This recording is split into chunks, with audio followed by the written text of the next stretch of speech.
Love जिहाद funding मामले में एक बड़ा अपडेट सामने आया है। अनवर कादरी और बेटी आयशा से लगातार पूछताछ जारी है।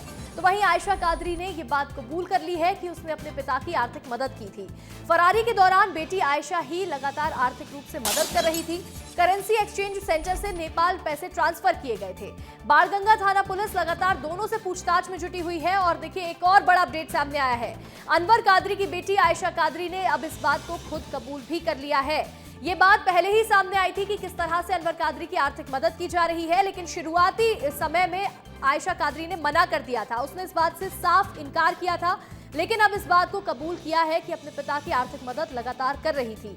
करेंसी एक्सचेंज सेंटर से जो पैसे हैं उसको नेपाल में ट्रांसफर किया जा रहा था और लगातार दोनों से पूछताछ की जा रही है। कई और बड़े खुलासे भी लव जिहाद फंडिंग के मामले में हो सकते हैं। अधिक जानकारी के साथ हमारे सहयोगी पुनीत विजयवर्गीय जुड़ रहे हैं फोन कॉल पर।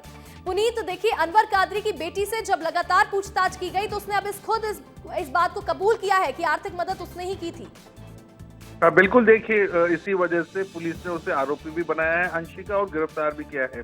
दूसरी बार उसका रिमांड लिया है। अनवर कादरी के गिरफ्तार होने के बाद जब पुलिस ने उसे कोर्ट में पेश किया था और रिमांड का पहला चरण पूरा होने के बाद जब 3 तारीख को दूसरा चरण पर रिमांड लिया था, तो 6 तारीख तक के लिए आयशा को भी रिमांड पर लिया है और दोनों पिता पुत्री को आमने सामने बिठाकर उनसे पूछताछ की है, जिसमें आयशा ने कबूल कर लिया है कि वही अनवर कादरी को आर्थिक तौर पर सहायता कर रही थी फरारी के समय में। और चूंकि बैंक अकाउंट्स उनके पास नहीं थे, तो इस वजह से करेंसी एक्सचेंज के थ्रू नेपाल में वो पैसा ट्रांसफर करती थी। क्योंकि अनवर कादरी एक नया नंबर नेपाल में ले चुका था और उससे वो आयशा के संपर्क में था, तो आयशा ने उसको कई बार रुपए ट्रांसफर किए थे। लेकिन जब आयशा गिरफ्तार हो गई थी तो उसके बाद से अनवर कादरी की आर्थिक कमर टूटना शुरू हो गई थी।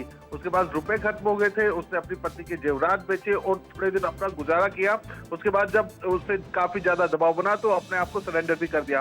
तो निश्चित तौर पर अब इसमें और खुलासे हो सकेंगे कि लव जिहाद फंडिंग में पैसा और कहां से आ रहा था, क्या विदेशों से भी फंडिंग हो रही थी। इन सब मामलों को लेकर भी पुलिस पूछताछ कर रही है।